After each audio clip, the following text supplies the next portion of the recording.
country that has gone from a population that wasn't armed to a population that is very heavily armed.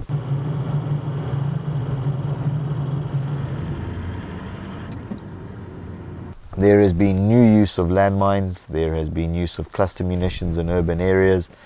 The majority of the fighting occurred in the urban areas and on the main arterial highway along the coastal area. So there's been massive effect on the population, especially the displaced populations. The types of munitions that are here actually vary considerably, from small arms to artillery shells, all the way through to guided missiles and, actually, believe it or not, torpedoes. A lot of this stuff you see has been involved in fires. A lot of rockets were fired in this conflict, but it just lies there in the street or at the side of the road.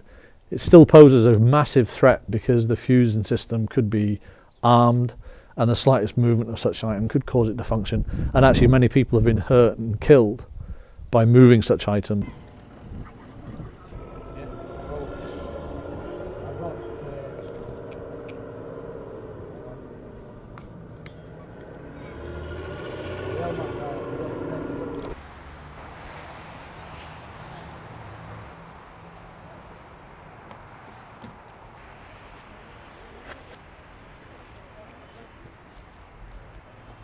Children, they don't know what it is, so they tamper with it and they play, they throw stones at it, and some of the accidents in Misrata at least have been happening with children.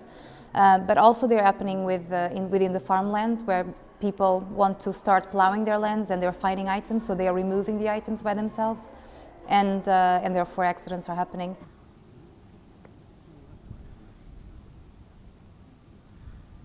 There was a very rapid survey done to identify the hardest hit neighborhoods.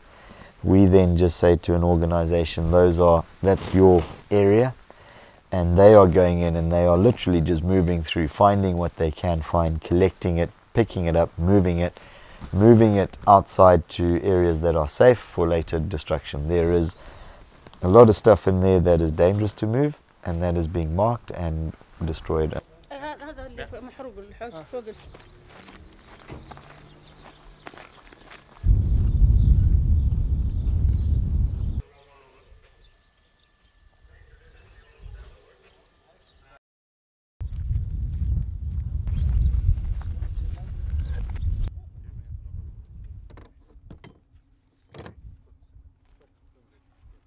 Ammunition management, what you see behind me here, controlling this is counter-proliferation of arms.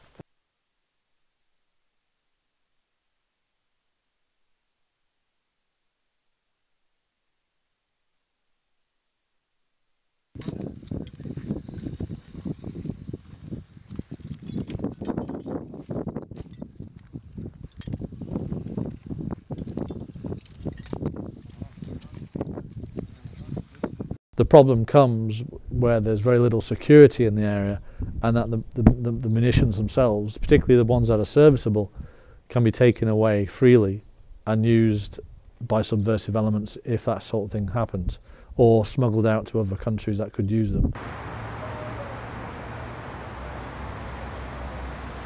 If we can help the Libyans to control this, that means there's no arms going anywhere else.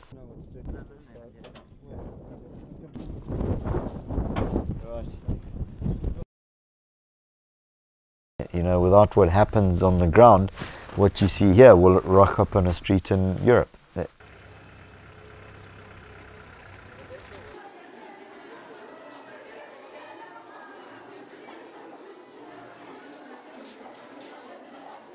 We have teams that are doing risk education, not just with remnants of war, but also regarding small arms and light weapons, because weapons misuse is a big problem in Libya at the moment, and many accidents are happening, particularly with children.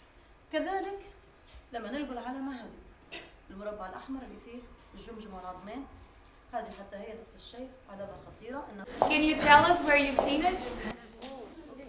And where? There needs to be quite serious involvement by the international community in assisting the Libyans to get this work done.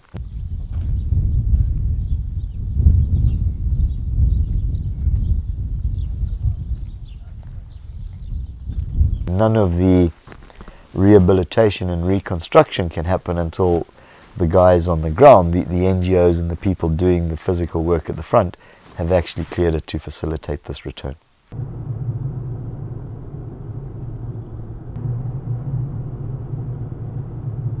There is a misapprehension, I suppose, that Libya is a wealthy country, Libya has lots of ready cash, and Libya is in a position to pay for it. Libya doesn't have cash at the moment. Libya does not have the ability to pay for these activities now. And there needs to be quite serious involvement by the international community in assisting the Libyans to get this work done.